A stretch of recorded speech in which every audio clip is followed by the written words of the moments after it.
Well, hey, welcome back. Another edition of Coffee with Kreiner. Grab your coffee mug. Pour some in it. You ready? Let's go. In the office there's a man. He's got charm and he's got plans. Wookie's name a cool surprise, like a cookie with a W prize. Oldest ride, longest line, everyone wants the time.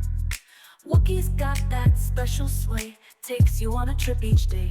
Ticket please to ride Wookie's train. Ticket please, don't wanna explain. Ticket please to where the sparks fly. Oldest ride but he's still so high. Wookie smiles, makes you weak. He's the one they always seek. Lines for him around the door. Wookie keeps you wanting more.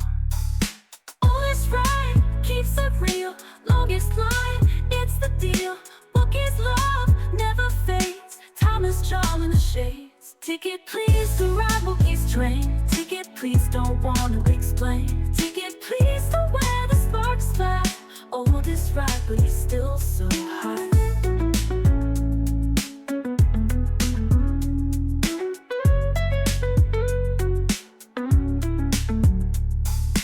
Oldest ride, longest line, everyone wants their time.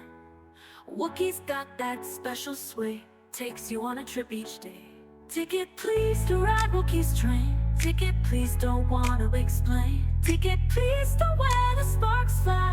Oldest ride but he's still so high. Ticket please to ride Wookie's train. Ticket please, don't want to explain. Ticket please to where the sparks fly.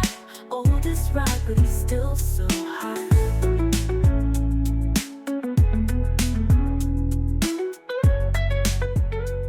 Hey, like I said before, you don't need a ticket because you're already listening. If you listen to my very first podcast, the introduction, then you know that I do have a disability. It's called arthrogryposis multiplex congenita, or arthrogryposis for short. When I was born with it, I was the 13th known case, so it's very rare, or at least it was. Unfortunately, I think as time progresses, more and more disabilities become more and more prevalent, and I can go off on a tangent as to why I think that is, but I'm not going to do that now. But anyway, the purpose in even talking about it is that I don't think anyone with a disability wants to be defined by that. Sure, I get it. When people look at me, they see the disability. I'm not going to hide it. I can hide it. The minute I get up from a table, just because of the way I walk, or if you see me on the scooter. But I don't want to be defined by that. I mean, I've learned that I want to use it as a way to encourage other folks. And to be quite honest, it took me a long, long time to even accept it. I mean, a long time. Probably not until, if I'm being really honest, probably not until like I was 40. Because I hated it. I didn't like being different, that different. I didn't like that it got pointed out. I didn't like that growing up and just going through life, it was always doubted. But I learned to use that doubt as fuel for the fire, to do the things that I wanted to do. I was never supposed to walk.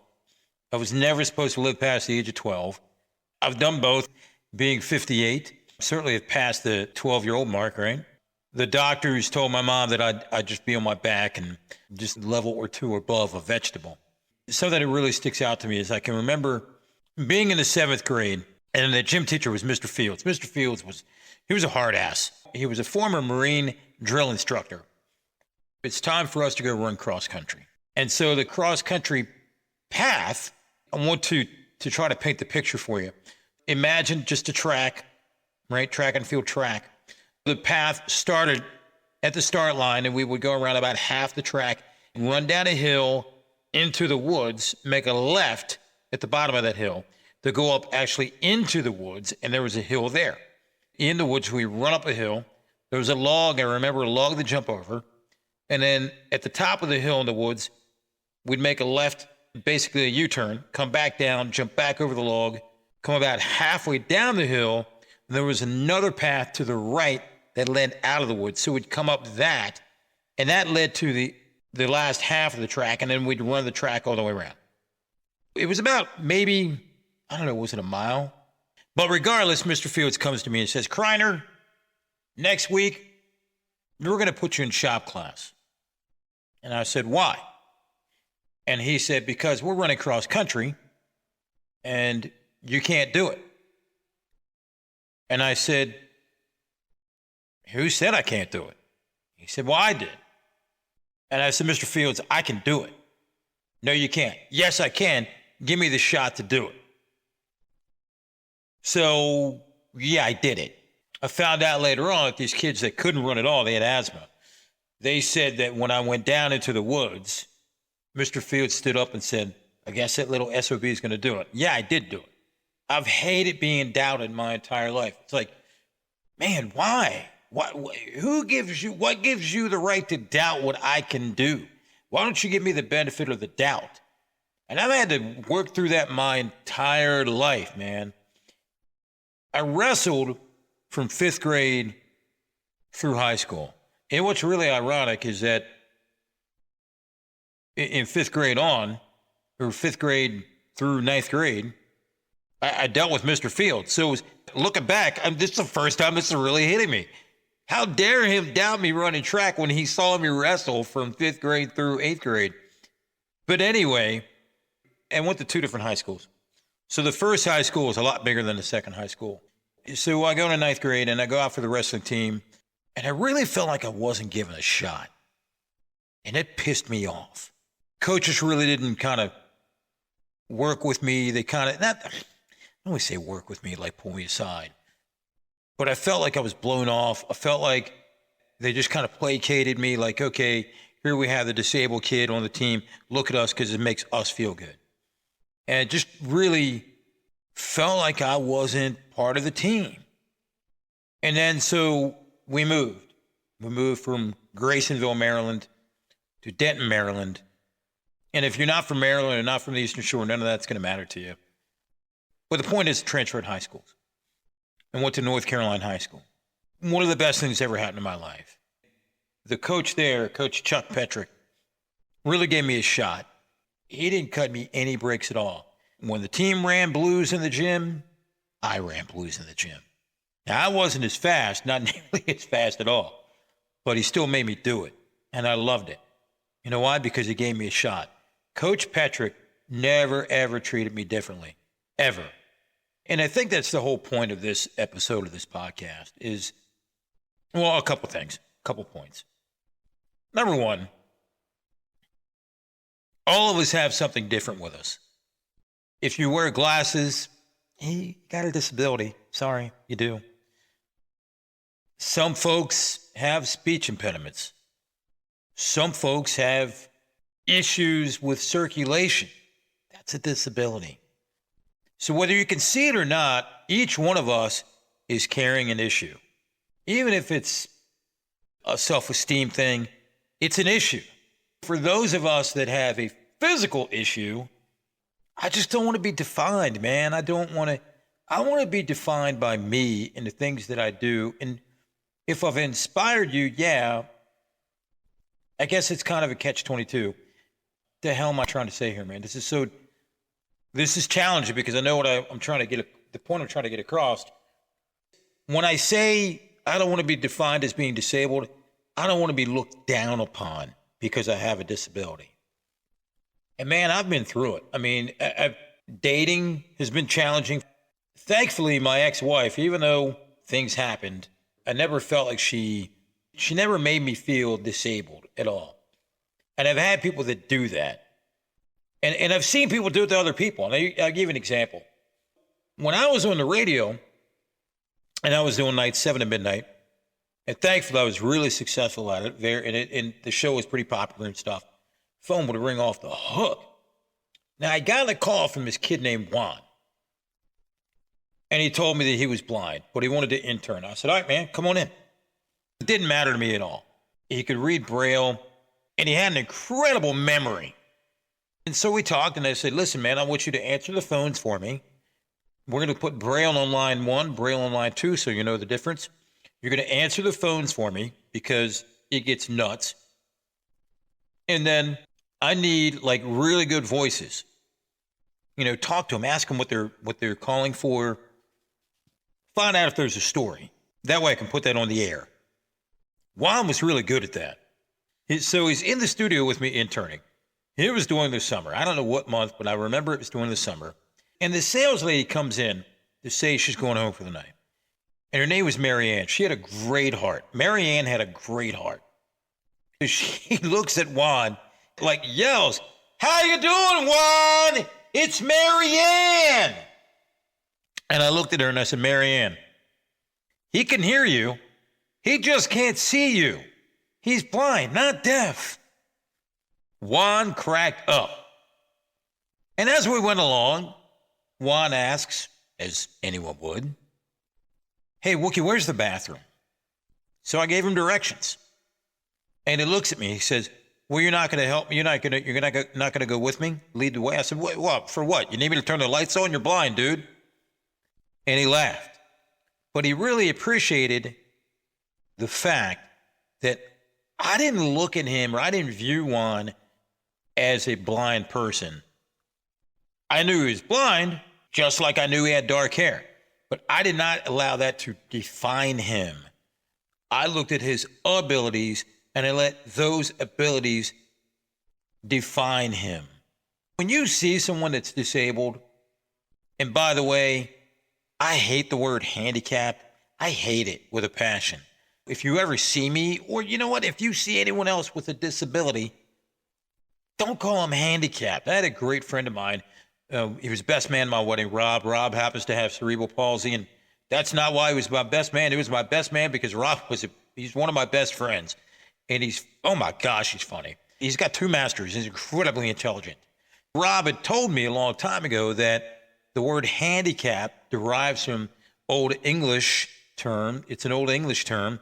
It actually means cap in hand, as in beggar, because back in the day, disabled people weren't allowed to have jobs. People weren't hiring them, so they begged for money. Man, I'm not a beggar. And I don't know anyone that has a disability that is. I can tell you that my disability has become a positive for me. And once I embraced it, once I accepted who I am, I decided I was going to use it. As I said, with people that doubt me, I use it as fuel for the fire. And I look at this body that God has allowed me to have. It's not like yours. And I've decided that, you know what, even now, and I don't know why it took me so long to come to this conclusion or come to this thought, but that I'm gonna push this thing, man. Because all the other stuff I did to spite other people. Wrestling, I love wrestling. I loved it. But the thought was, he can't go do that. And by the way, at North Carolina, man, I flourished. And it was because of the people there that were great, the students that were there. And look, I had great support staff at Queen Anne's County High School too. So if you're a Queen Anne's alum and you're listening, look, I love you guys too. But the coaching sucked, period. When I got to North Carolina, the coaches embraced me and helped me to work on my strengths, which I was pretty freaking strong for my waist up. Ended up being varsity and co-captain and went to districts, and it was some of the best times of my life. Anyway, a lot of that was really to jam it down people's throats like, "Oh, you said I couldn't. Look, I am." Now I'm at a point in my life where I'm just pushing my body as far as I can from a physical standpoint. And I've learned that life is meant to be lived, man. And I don't care if you need crutches. I don't care if you need glasses. I don't care if you take medication because you're epileptic. I don't care if you're in a scooter, wheelchair, you have a prosthetic leg. It doesn't matter. Life is meant to be lived. Go freaking live it. And for me, that means getting all I can. That means pushing my body to the limit. And probably 4 or 5 years ago, I decided I was going to do that. And so I started going to the gym, and I've gone to the gym. I go to the gym, at least I try to, 4 nights a week, 2 hours a night. And I'm lifting as hard as I can. And I'm not bragging. I'm proud of it. I'm stronger than a lot of guys in that gym. It's because I decided I'm going to push my body, and I've decided I'm going to be the best that I can be. And so, again, the whole point of this is Man, don't let anybody define who you are. Don't let anyone look at you and say you're this or that just by what they see when they haven't gotten the time to know who you are. They haven't gotten time to see in your heart how you are, how much you love or don't love, or see what your passions are. Part of our problem in this world is that we want to put labels on everything and on everybody. And then we want to group them. How many times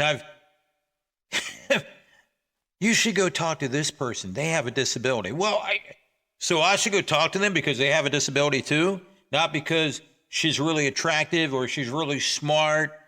Come on, give me a freaking break. I mean, I don't know. I don't know how to define that. I've been told that and I'm absolutely stunned by that. I'm like, are you flipping kidding me? There was a time that I was unemployed and I was looking for a job. And I turned in an application. And the lady says, well, you should go to such and such organization because they hired the disabled. Ma'am, are you aware that I have a college degree? Her mouth just kind of dropped open.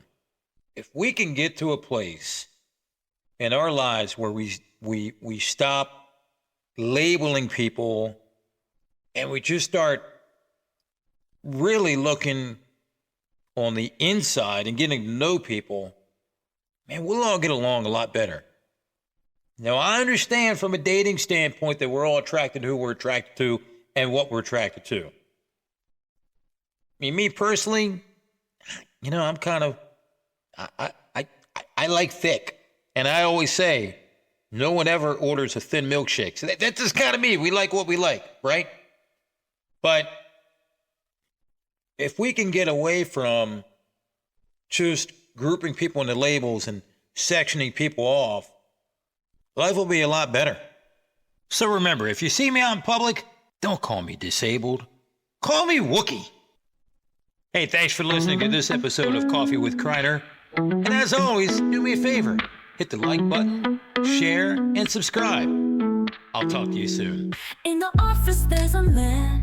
He's got charm and he's got plans. Wookie's name a cool surprise, like a cookie with a W prize.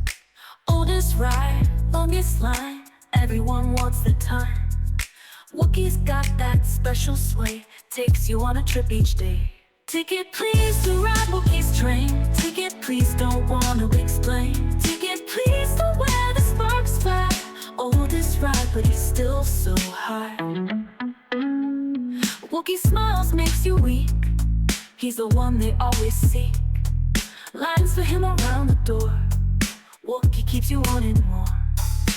Oldest ride, keeps it real. Longest line, it's the deal. Wookie's love never fades. Time is charm in the shades. Ticket please to ride Wookie's train. Ticket please, don't want to explain. Ticket please to where the sparks fly. Oldest ride, but he's still so high.